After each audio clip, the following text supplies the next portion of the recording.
हम सभी लालची राजा मिदास की कहानी जानते हैं। उसके पास सोने की कमी नहीं थी, लेकिन सोना जितना बढ़ता वह और अधिक सोना चाहता। उसने सोने को खजाने में जमा कर लिया था और हर रोज उसे गिना करता था।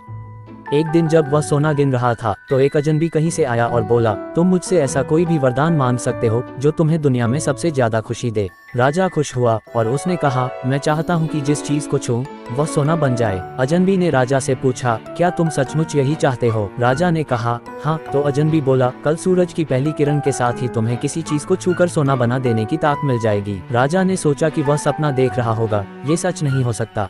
लेकिन अगले दिन जब राजा नींद से उठा तो उसने अपना पलंग छुआ, वह सोना बन गया। वह वरदान सच था। राजा ने जिस चीज को भी छुआ वह सोना बन गई।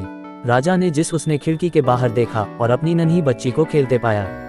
उसने अपनी बिटिया को यह अजूबा दिखाना चाहा और सोचा कि वह खुश होगी। लेकिन बगीचे में जाने से पहले उसने किताब पढ़ने की सोची। उसने जैसे ही उसे छुआ वह सोने की बन गई।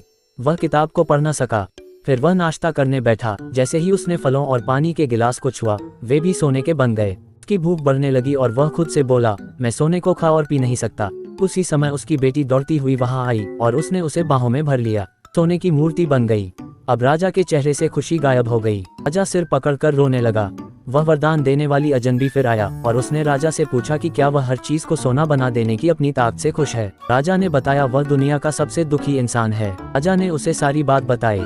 अजनबी ने पूछा, अब तुम क्या पसंद करोगे, अपना भोजन और प्यारी बिटिया या सोने के ढेर और बिटिया की सोने की मूर्ति? राजा ने गिड़गिड़ाकर माफी मांगी और कहा, मैं अपना सारा सोना छोड़ दूंगा। मेहरबानी करके मेरी बेटी मुझे लौटा दो, क्योंकि उसके बिना मेरी हर चीज मूल्यहीन हो गई है। अजनबी ने राजा से कहा, तुम पहले से बुद्धिमान हो गए हो, और उसने अपने वरदान को वापस ले लिया।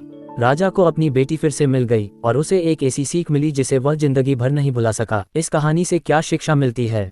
घटिया या विकृत जीवन मूल्यों से दुख ही मिलता है और कई बार इच्छा का पूरा होना न पूरा होने से बड़ा दुख बन जाता है। कहानी अच्छी लगे तो लाइक और सब्सक्राइब जरूर करें।